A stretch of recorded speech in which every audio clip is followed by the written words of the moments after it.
They met in a cafe. 18-year-old Rosa worked as a waitress while studying. She was training to be a pastry chef, and Pedro already worked as an architect in a small company and often stopped by for a cup of coffee at the cafe near his workplace. These two hearts seemed to be made for each other. They didn't even need to speak to each other. Just being in the same room brought joy to both of them. 2 weeks after their first meeting, the young couple started dating, and 3 months later, they got married. People said their marriage was definitely made in heaven. They lived in a small apartment provided by Pedro's company. It happened that neither of them had any relatives. There was no one closer or dearer to Rosa and Pedro than each other. The newlyweds decided that once they had a good house, which Pedro had always dreamed of, they would start thinking about a baby. "I want a big family," Pedro would say. "Pedro, don't scare me. I hope you don't want 7 children?" Rosa would reply. "And are you against it?" her husband would ask, kissing her. "I think I won't cope. I won't have enough strength, and I'll crumble like a lump of sugar." "Don't worry, Rosita, I won't let you crumble. So get ready to become a mother of many children." 3 years passed in happy married life. Pedro had become the chief architect of the company, which had expanded significantly by that time, while Rosa baked pastries to order at home. The spouses were waiting for their new cozy home to be built. Pedro carefully thought out every detail when creating the project. He even made a 3-dimensional model of their future nest. Rosa and Pedro celebrated their 4th anniversary already in the house of their dreams. The only thing left was to have children so that their laughter would fill all the rooms of the spacious Gonzalez family home. "Rosita, do you still not feel sick in the mornings?" Pedro would ask his beautiful wife. "Not yet," she would playfully reply. "By the way, not all women get sick. I read that if pregnancy is desired, and from both spouses, then a woman usually doesn't feel any discomfort. That's it. Then you'll notice you're carrying the baby only when he's ready to come out," Pedro would say cheerfully, showering Rosa's hands with kisses. "You're quite a character." Rosa would laugh, pushing her husband away jokingly. Another year passed, but the long-awaited pregnancy did not occur. "Pedro, do you think there's something wrong with me? Why am I still not pregnant?" Rosa asked. "Rosita, my darling, don't worry. We just really want a baby, and it's not happening. We need to learn to let go. Trust me, I want a child, or rather children, just as much, if not more, than you do. They will come. They must come. Because I love you so much, my girl with the hair the color of the night." "I love you too, heart stealer of dark-haired girls," Rose smiled in response. "And here's the fibber. I stole only one. And loved only one brunette. Even if you had transparent hair, I would still fall madly in love with you." His voice carried such warmth and tenderness that Rose felt calm and lighthearted. "You have a uterine bend, Sonora Gonzalez," the doctor said slowly. "The chance of pregnancy is 1% out of 100. "And what?" Rose began with a trembling voice. "Nothing can be done?" "Unfortunately, no. I'm very sorry." Rose returned home and collapsed onto the bed, burying her face in the pillow. "Why? Why did this have to happen to me? Why did this happen to us?" the woman cried, pounding her fists on the pillow. "And Pedro? Is his dream of a large family not meant to come true? No, she can't allow this." Rose decided to have a serious conversation with her husband. She prepared dinner and opened a bottle of good red wine. "My joy, do we have some event today?" Pedro asked as he entered the house. "It smells as if Christmas has come." "No, I just wanted to make you happy," Rose replied. During dinner, Rose could hardly eat. Everything was slipping from her hands. "What's wrong, my little bird?" Pedro asked worriedly. "Are you feeling unwell?" "No, we just need to talk." "Did something happen? Tell me, we're a family." "Pedro, it's better for us to part ways." "What? Did I offend you somehow? You must be upset that I spend too much time at work." No, my dear, Rose replied, placing her hand on her husband's. I have no right to deprive you of the joy of becoming a father. Rosita, listen. No, Pedro, listen to me first. I went to the doctor. I can't have children. 1% out of 100. Wait, it's not definite yet. It is definite. Rose wiped a tear from her cheek. So you need to find another woman who can give you children. Rose, I don't need another woman, I need you. He squeezed her hand. But I won't be able to give you babies. This house will be empty, understand, and all your dreams will turn to dust. Rose, please calm down. You're all I have, you're my heart, do you understand? Even if I never become a father, I'll be with you. We'll fight, we'll go to the capital, even to the ends of the earth. Pedro. Rosa could no longer hold back her tears, they poured out of her grayish-green eyes like a torrent. For several years, the couple had not given up hope of becoming parents. Pedro took Rosa to the best doctors in the country and even abroad, but all in vain. Everyone said the same thing, the chances of getting pregnant were close to zero. Pedro, darling, Rosa began one day as she walked with her husband along the beach, what if we adopt or foster a child? Then, Rosa, my little bird, I'm not ready to raise someone else's child. I'm sorry, but I understand you, I'm scared too. I've heard all sorts of stories about how children can be different, sick, with bad genes that aren't immediately recognizable. And then adoptive parents suffer for the rest of their lives and, as terrible as it sounds, regret their decision. Exactly, they regret it. Imagine, we take a baby, and then realize that they're nothing like us, neither physically nor internally. What do we do then? Yes, you're right. But you know, sometimes I feel so lonely. My cookies and cakes no longer suffice. The house is big and so empty. Rosita, my darling, please don't cry. Let's organize some kind of club for kids right here at our house. And you can take care of them. How about that idea? Pedro, I'm just a pastry chef. What kids? What can I do with them? Think about it. If needed, you can get another education, an education. And those children who will fall into your caring, gentle hands will be happy. Pedro, how do you manage to make me happy so easily? You instill faith in myself. It's so important. I would have died without you long ago, my golden architect of human destinies. Wow, you're giving me quite the title. You're just a poet. Oh, stop it, what poet am I? I'm just. She didn't finish her sentence because a little boy in a green cap crashed right into them. Alejandro, be careful, said the boy's mother, a graceful woman in a bright swimsuit. Sorry for my little rascal.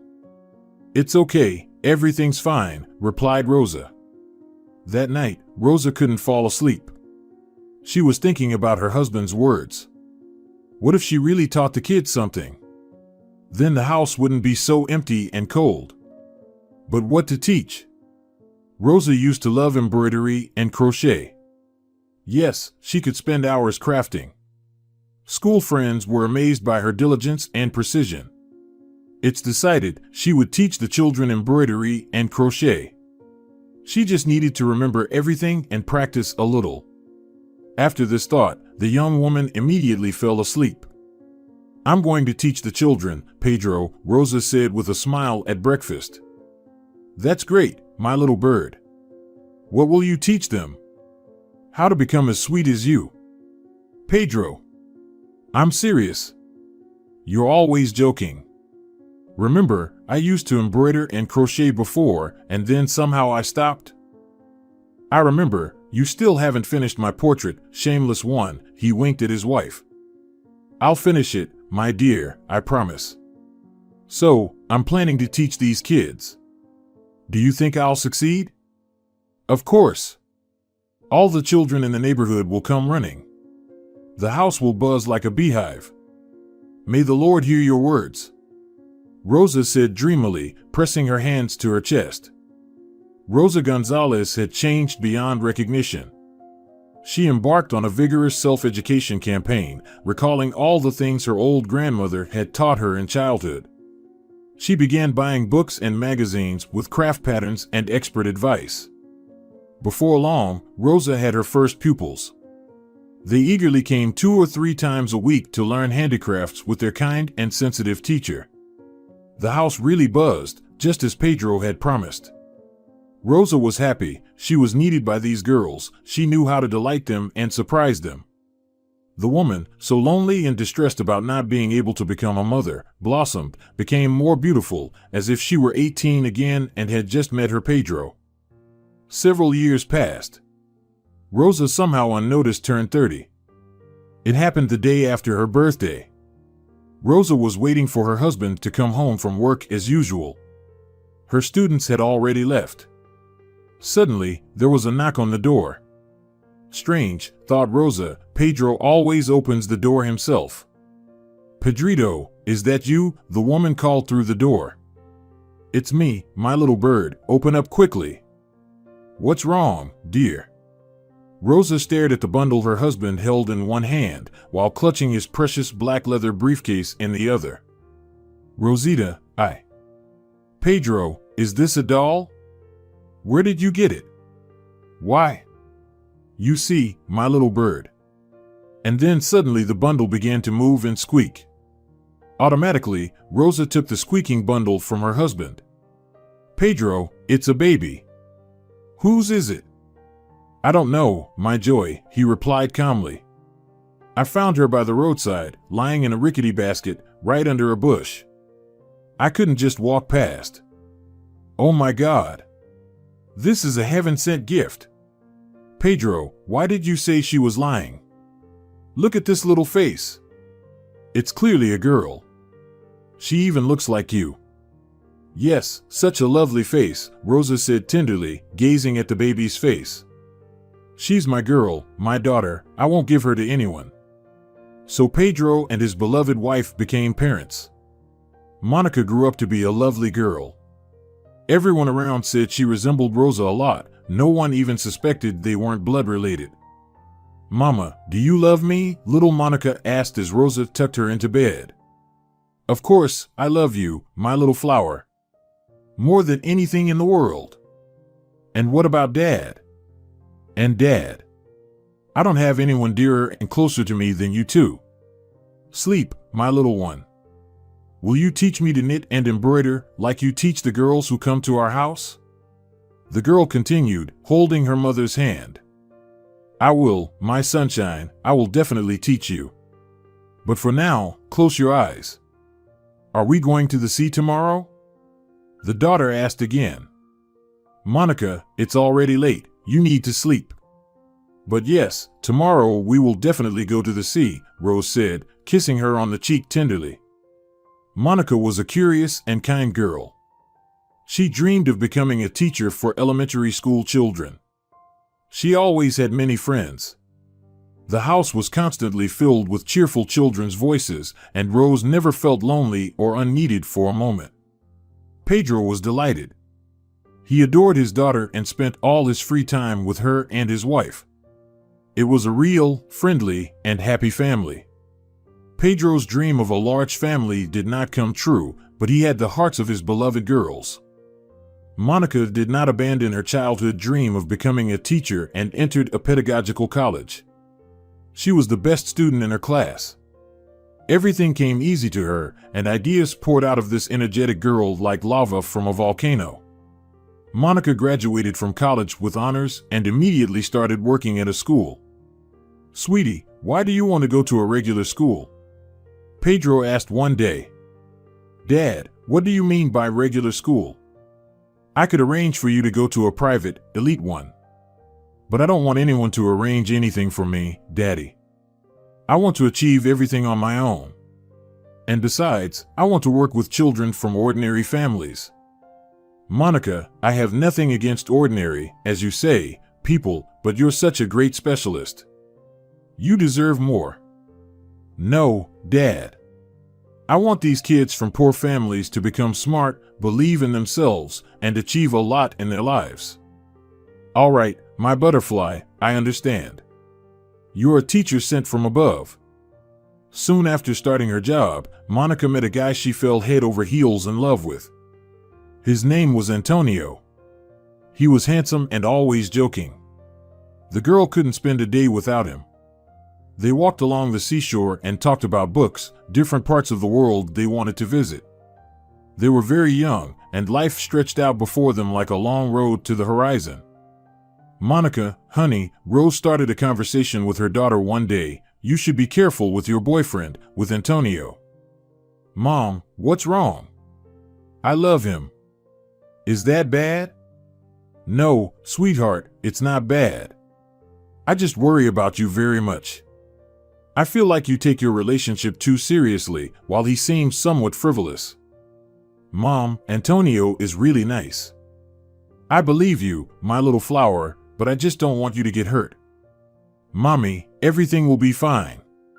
Don't worry, she kissed her mother on the cheek and dashed off to her date again. Rose's fears were confirmed. Perhaps Antonio was a decent guy, but he clearly hadn't learned to take responsibility, and his love turned out to be just words.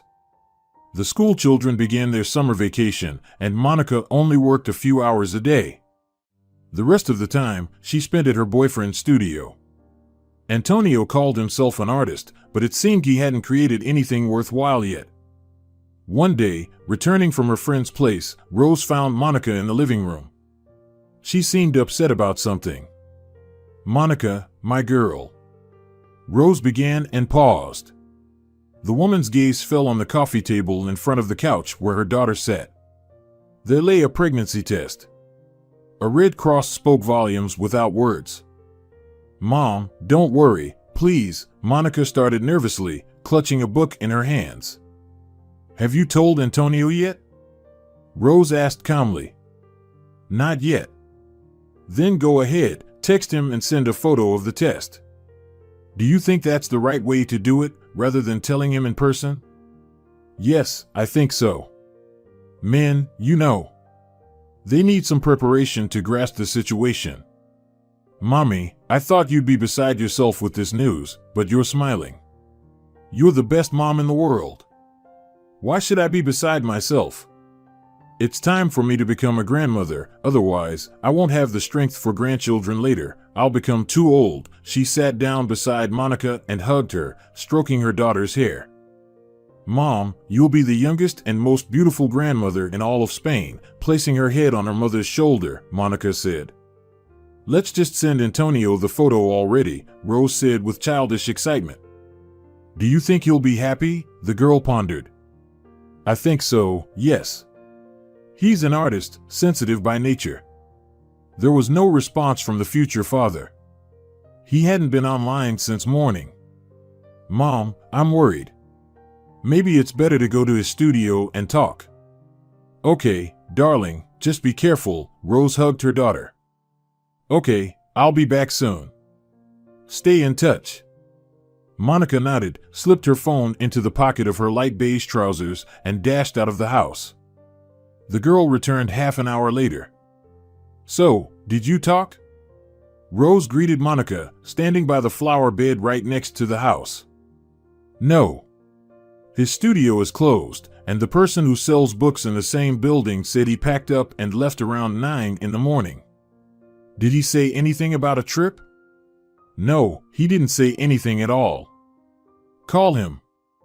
Everything will become clear. I called, Mom, but he's not answering. He simply ran away. Who knows what made him leave? Mom, if he loves, he would say he's forced to leave. Tears welled up in the girl's eyes. Don't cry, my dear. Let's wait. You know, life brings all sorts of things. Mom, the bookshop owner told me he seems to owe a lot to the landlord. He definitely ran away. And I, foolishly, believed him, believed in his love. You were right, Mom, to warn me to be more careful with Antonio. Why didn't I listen to you then, Mom? Why? Feelings, darling, feelings. Don't get upset. It's bad for you and the little one too. Let's go drink some tea instead. I made Turin. You love it, don't you, my sweet tooth? Let's go. Mom, did you tell Dad? I'm sorry, sweetie, I couldn't hold it and I told him everything. And? What did he say? Is he going to scold me? You're in for a surprise. He's planning to buy you a car for the baby's birth. Oh, I've ruined the surprise again, Rosa said, covering her mouth with her hand. I need to be punished. Your dad and I are depriving you of Turin, Monica chuckled. Oh no. Not that. Rose burst into laughter. Laura was born a little early, but both mother and daughter felt fine, and they were quickly discharged home. Pedro and Rosa prepared well for their daughter's arrival. The baby's room was already set up. The parents thought of everything down to the smallest detail, from wallpaper to pacifiers. Our granddaughter will have everything a little princess could dream of, Pedro said to his wife as they drove to pick up their girls from the maternity hospital. Father also took care of a separate room and other conveniences for his daughter and granddaughter in advance. All the love he planned to give to his large family, he now poured onto his three beloved women, his wife, daughter, and granddaughter Laura. Laura grew up as a mischievous tomboy, unlike Monica, who was interested in books, pencils, drawing albums, and modeling clay from an early age. Laura always wanted to be on the move. You should have been born a boy, Monica laughed. Not everyone in the family should be into drawing and crafting, Pedro said, lifting his granddaughter in his arms. Don't offend my little fighter. Dad, you should teach her how to shoot, so she'll definitely become a fighter. And I will. Do you doubt me? I will teach her. No, Daddy, I don't doubt you, of all people. No way. No shooting. Rosa intervened in the conversation. I will teach Laura how to bake cookies and make Turin. You two will end up fighting, Grandpa and Grandma, Monica laughed. Looks like you'll have to have another grandson so you can share. I knew it. I always knew that my daughter was the most sensible in the world. Look at her, she's a real thinker. Pedro's dreams came true, albeit many years after they first arose in his mind, but they did come true. None of their acquaintances could believe that they almost never argued or quarreled. Their home was a gathering place where joy, happiness, and genuine love reigned. It seemed like a fairy tale world where only fairies, gnomes, and elves lived. But trouble knocked on the door of this fairy tale world. When Lorita turned 5, Pedro fell ill. Doctors diagnosed him with stage 4 brain cancer. Beloved husband, father, and grandfather literally burned out within a few months. Rosa thought she wouldn't survive this loss, it was so heavy for her to bear. Her love hadn't diminished since they met in that cafe 38 years ago. And now he had left them.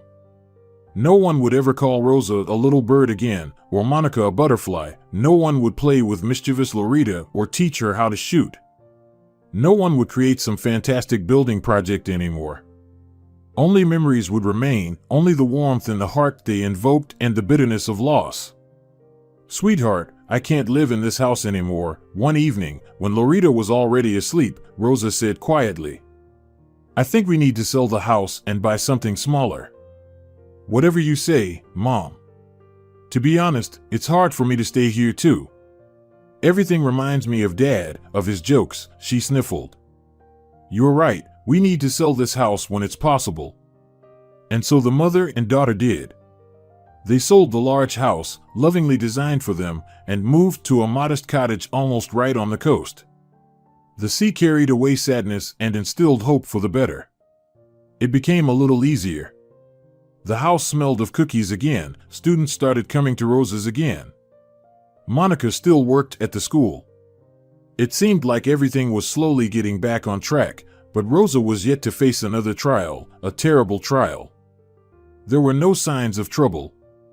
Monica and her daughter were planning to visit Isabella, Monica's best friend.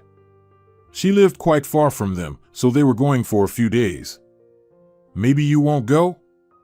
Helping to pack things in a small suitcase, Rosa said. Mom, we've already agreed, Isabella is waiting for us. She bought a bunch of gifts for Laura, prepared enough food for probably 100 people. You'll be lonely, won't you? We won't be gone for long. We'll be back in 3 days. Okay, darling, forgive me. I keep trying to keep you and Loretta close to me. I'm getting old. Mommy, you're not getting old at all. You're the youngest and most beautiful among us. Thank you, Mo. Rosa sometimes called her daughter that. In childhood, the girl always scolded her mom for it, but now she even liked it. Yes, Mom always came up with something. She was such a character. The daughter and granddaughter did not return home. Around 1 in the afternoon, Rosa received a call and was told the worst news imaginable for this woman. Your daughter and granddaughter died in a car accident. Their bodies were burned beyond recognition. I'm very sorry, said the voice on the other end of the line. Rose stood there, thunderstruck, the ground slipping from beneath her feet. No, it couldn't be true. No, it couldn't be her girls, it must be a mistake. Monica would call any moment now, cheerfully telling her that everything was fine with Lori, that they would be together again soon. But Monica didn't call. Rose had to identify her loved ones' bodies by the items that survived. Yes, those were her daughter's earrings and her granddaughter's bracelet. In that moment, life ended for Rose. She stood by the graveside for a long time, talking to herself. Why me? Why did this have to happen to me? First Pedro, my dear Pedro, with his radiant eyes, and then my babies, my lovely girls. What did I do wrong? Where did I sin? What did I do to deserve such punishment? Why should I go on living now? Why? Tears streamed down the woman's pale cheeks as she clutched her handkerchief with trembling hands, not even attempting to wipe them away. Rose had always been slender, but now she seemed entirely drained of life from grief and sorrow. Rose often visited the cemetery. Her husband's grave wasn't here. He had asked for his ashes to be scattered at sea. Rose and Monica fulfilled his last wish. But there was the grave of her daughter and little granddaughter. The woman would stand here for a long time, placing fresh flowers and crying. The only thing that saved Rose was her students. Through her handicrafts, she could momentarily forget her triple sorrow. She was afraid to be alone. Thoughts overwhelmed her, and she felt like she was going crazy, like she would be torn apart by grief and memories. I'd rather be dead too, thought Rose, lying sleepless in bed. Why did I let them go? My girls would be with me now, and we'd laugh and bake cookies. Sometimes Rose couldn't close her eyes until morning. She tried to occupy herself in the small garden surrounding her house, so empty and even hostile as it seemed to Rose. But nothing worked, everything slipped from her hands. She would throw it aside, retreat to the gazebo, and spend hours looking at their family photo. 5 months had passed since Monica and Lori had been laid to rest. On that day, Rose stood once again at the graves of her beloved girls. She cried again, silently sobbing. Nearby, a cemetery worker, it was obvious from his uniform, was clearing away dry flowers and slowly placing them in a black bag. Excuse me, is this your daughter? He suddenly asked Rose. Yes, my daughter, Monica, and granddaughter Lori. She looks a lot like you, he said, looking at the photo of the young woman. Same thoughtful eyes and gentle smile. Thank you, Rose sniffled slightly. Many people tell me we look alike, even though she's not blood related to me. Foster daughter? Yes, although, it's just a heaven-sent gift. They left her right under a bush in a tattered basket. Who could abandon this angel in a basket full of holes? I still can't fathom it. Well, but if I tell you what I did over 25 years ago, you won't even want to talk to me. Nobody knows about it. Only me and that person. What person? That person to whom I sold my newborn daughter. Mother of God. What made you do that? Rose asked without judgment. And the cemetery worker told the woman his story, which subsequently changed both their lives. Ricardo, the cemetery worker, was dating a simple girl named Anita, as he always called her. They loved each other very much. Ricardo was determined to marry her. He was 19 at the time, and Anna had just turned 17. One evening, Anna, as usual, waited for her beloved on the blue bench near the old plane tree. Ricardo was working for a man who was involved in fish processing in a small workshop. "Ricky," Anna started straight away, "we need to talk. It's very important." "What's wrong, my berry?" "Ricky, I'm pregnant." She lowered her eyes. "Anna, don't worry.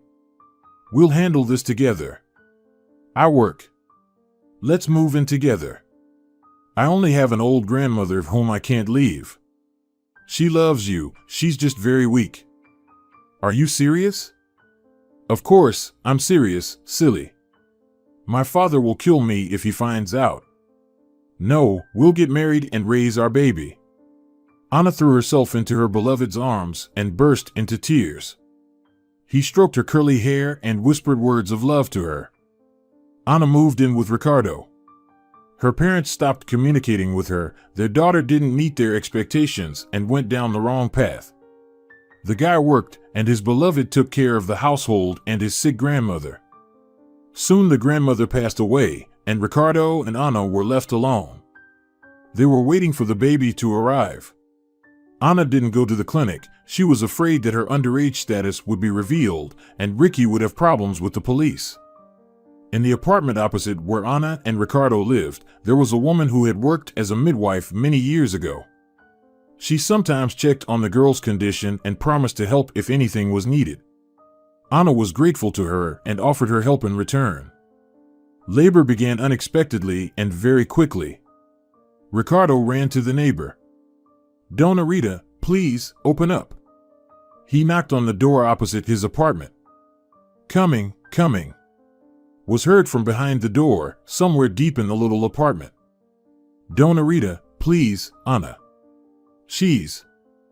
I'll be there in a minute. I'll gather everything necessary. Go to her, my boy, go."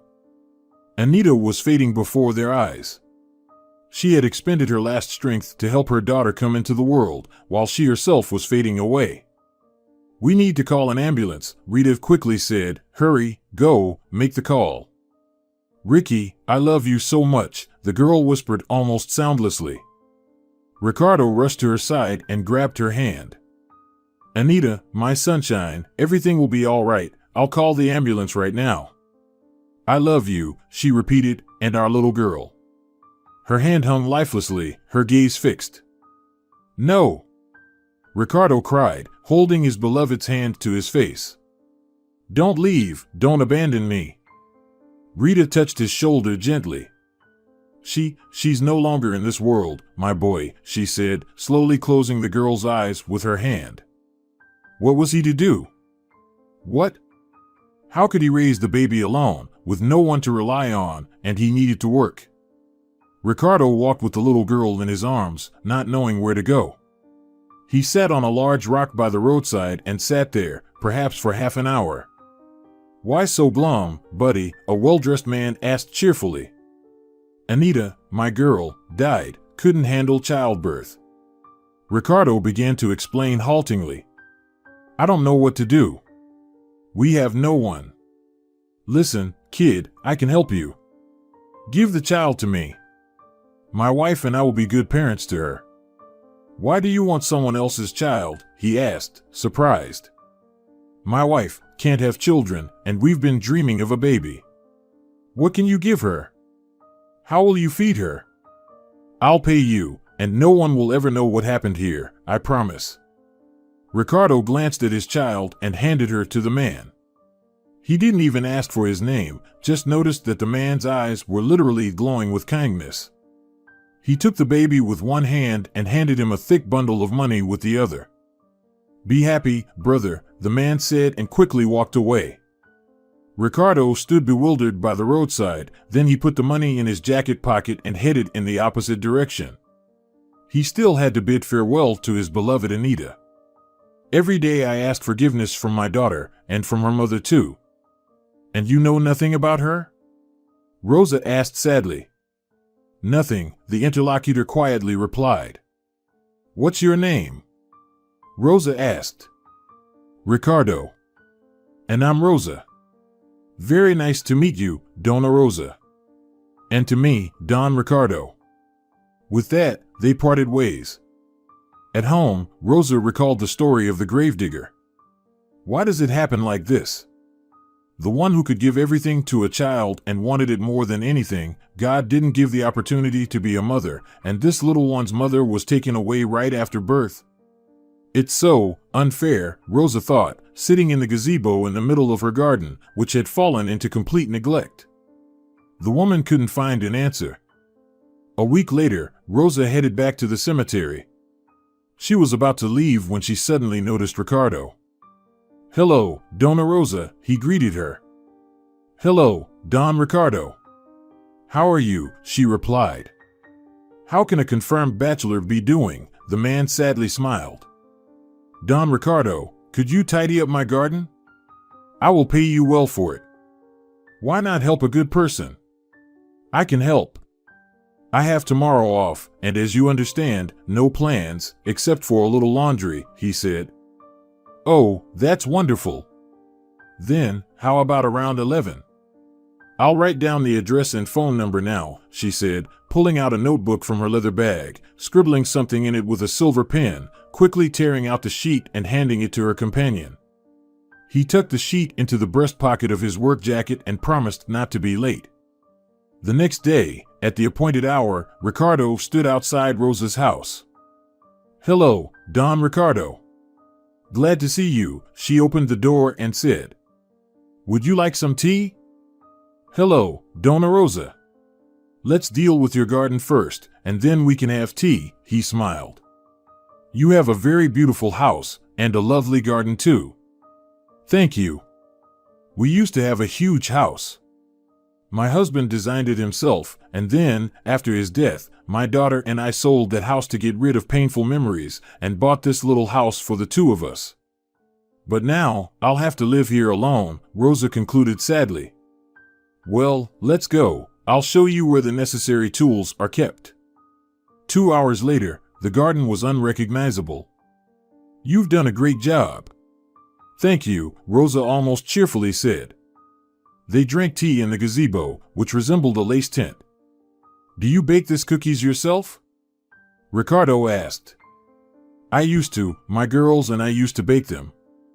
I haven't done it since that dreadful day, but yesterday I decided to make them to please you." "After all, there is no one left to please me anymore," Rosa said sadly. "Don't say that. You're not old at all." "And you managed to please me," Ricardo said. Suddenly, Ricardo's gaze stopped at a simple necklace around Rosa's neck.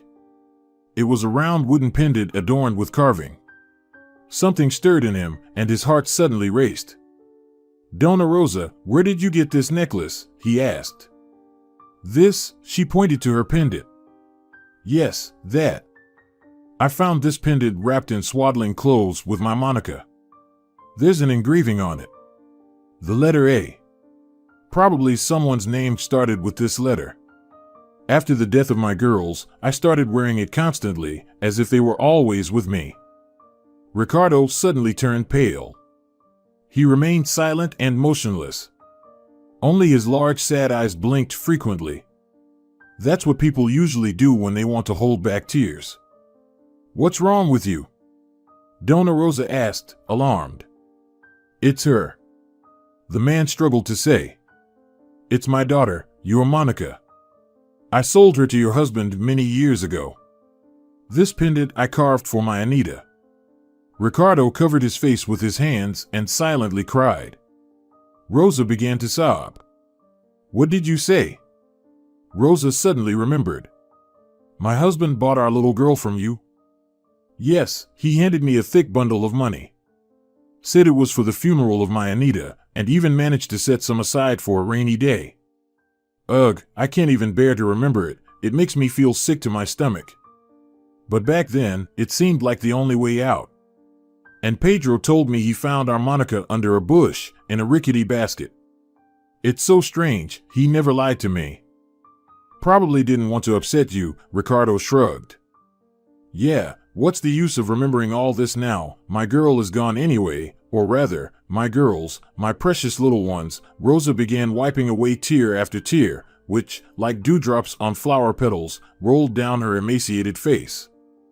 As she bid farewell to Ricardo, Rosa said, "Don Ricardo, do come over for tea sometime. We essentially share the same grief. It seems easier to cope with it together, I think." "I agree, it's easier together," the man replied, rubbing his nose with 2 fingers. "Of course. So, shall we see each other?" "Until we meet again, Ricardo." It seemed to Rosa that she had found a brother she had never had. It was so easy to communicate with Ricardo, so pleasant to accept his help around the house and to delight him with delicious meals. She felt that he also enjoyed her company because he found someone who not only didn't judge him for what he had done but also shared his pain. During one lunch, Rosa and Ricardo talked about various things. "You know, I sleep so poorly," Rosa complained. "Sometimes I can't close my eyes until dawn. Even sleeping pills don't help, it seems to make it worse. I had that too. Didn't sleep for days, wandered around like a shadow. But a herb helped me." "What?" Rosa exclaimed. "No, it's not what you think. I have a friend, he lives in the capital now. His father is an herbalist, lives in a cottage in the middle of the forest, treats people. There was always a crowd at his place, at least last time I was there, about 10 years ago. He helped me, gave me some concoction. The insomnia went away, and my nerves calmed down a bit. Wow, living deep in the woods in this day and age. It's like something out of a fairy tale about magical gnomes," smiled Rosa. "Is it far?" "Not really. Let's go." "Maybe he's still available," Ricardo replied. "Let's do it," agreed the woman. "Otherwise, I'll lose my mind with this insomnia soon." One rainy Saturday morning, Ricardo picked up Rosa in his old pickup truck, and they set off to visit the forest gnome, as they jokingly called the herbalist. They drove out of town, with fields on the left and ravines and forests on the right, forests everywhere. "It's picturesque here," said Rosa. "Yeah, and you know, nothing really changes. It's been fields and forests for the past 20 years, Ricardo remarked, making a right turn. "We're almost there." They arrived at an old house with a slightly crooked porch. "Look, it's still standing. But there's no one around. The old man must have passed away," Ricardo speculated. "What a pity," Rosa sighed. But the door of the cottage creaked open, and a girl of 6 or 7 appeared on the porch. She had short curly hair, joyfully sticking out in all directions. "Are you here to see Grandpa?" she asked briskly. "Yes, darling," Rosa replied. "Are you his granddaughter, then?" "What's your name?" "Laura, but Grandpa calls me Lolo." "Oh my goodness. She looks just like my Lorita," Rosa whispered to Ricardo. "But she's nothing like my friend, nor his wife," he mused. "Don Juan, is that you?" Ricardo exclaimed, hugging the old man. "Ricky, is that you, my boy?" The old man squinted. "Yes. It's me, Don Juan. And this is Rosa," he gestured to the woman standing beside him. "Hello," she greeted. "Hello. Come in. How can I help you?" Don Juan asked. "Don Juan, you used to have a miraculous elixir for insomnia. Do you have it now?" Ricardo grinned broadly. "I have everything. Where's Lolo? Where did this little rascal go again?" "I told her to bring water." "Oh, what a restless child," Don Juan said. "Is she your granddaughter?" asked Rosa. "You could say that. I found her. She fell from the sky, it seemed. I could hardly manage. She was just starting to come to herself, covered in bruises, had to cut her hair short like a boy, wore a bandage for a month and a half, poor thing." "Why didn't you report it to the police?"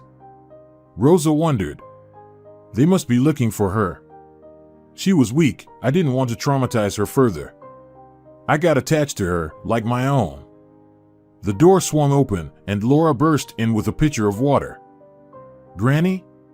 the girl suddenly exclaimed, nearly dropping the jug from her hands. Rosa turned to the girl and covered her mouth with her hand. "Loretta? My girl, is it really you?" "It's me. Why haven't you come for so long? And where is Mom?"